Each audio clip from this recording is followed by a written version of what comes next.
this is really something that I'm very proud because it's very hard to penetrate the mainstream market, especially in the US, especially the sardines. You can find sardines everywhere in the ethnic aisle, in the Filipino store, but never in the mainstream market. So we are very happy with the help of teams that we were able to do it. And the one thing that I can say that distinguishes us from other company and other sardines is because we only do fresh catch sardines and we have our own fleet fishing vessels and we have been in fishing for more than 50 years. So we are very proud that we are very different from other sardines company. We have our own source of fish and we preserve our preservation start from catching and to canning, which is very distinct and unique to our company. That's why I'm very proud that can say that this is the product that we can be proud worldwide. And now, and the nutrition that you can get from this is really something that is now in trend. So we hope that this will be very success in the US and other countries. Pero when we started, I never thought that positions representing Philippine brand to the global market. At that time, we just like to say that, well, let's make a better product for our Filipino counterpart. My preservations, start from catching and not from the canning side. And with that intentions for Filipino to have that nutritional products at very low cost, at thank to God that we have sufficient raw materials to do it. Now, we are looking at the international market. It's all because our CEO and our M team thinking that we should be doing better than just the local market. We have enough supply so that we could expand internationally. And thanks to Jim for opening our mind. No, you are not a Filipino brand only. You can be globally competitive and globally known. I would like to thank now our private sector representative of Tatak Pinoy, Mayos, for being here. DTI came out with Tatak Pinoy products, and which is supposed to be promoting local brand to international market.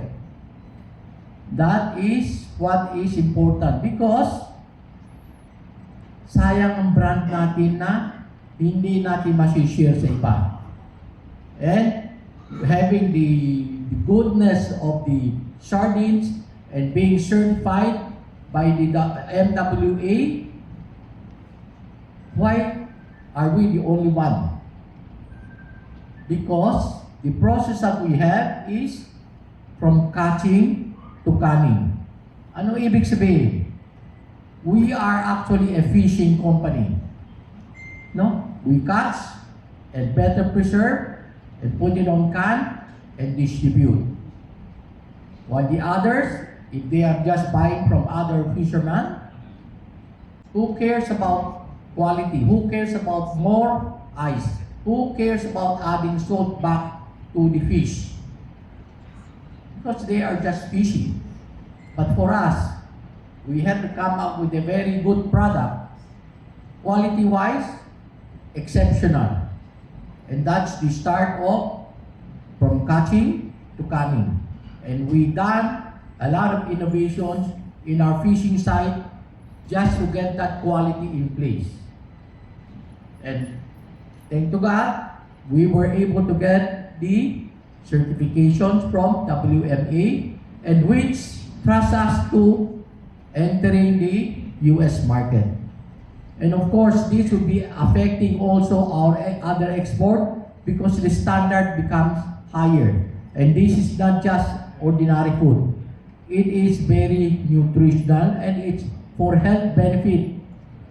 Maganda talaga.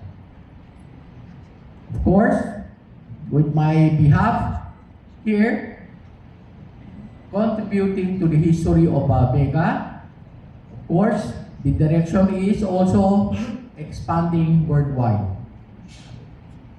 Hindi tayo ba makaka-proud wherein we could see a product Filipino origin in other countries? Walang sagot. Tulog pa yata kayo. Do you like to have a Filipino product? Dito, 2 tao lang. Three nyo? Yes. And we are very proud also to represent the Philippines because that's our pride. Kaya nga sinasabi natin, the fish is being caught in Zamboanga. Malapit doon, and local resources. And what more can you ask for? Para sa mga majority of the Philippine people to have that nutrition at a very affordable price. Kaya I hope that Tatak Pinoy can do more because there are a lot of Filipino brand that would need help in expanding into international market. And of course, this achievement makes us proud to see that Filipino brand is really worth something to fight for in the international market.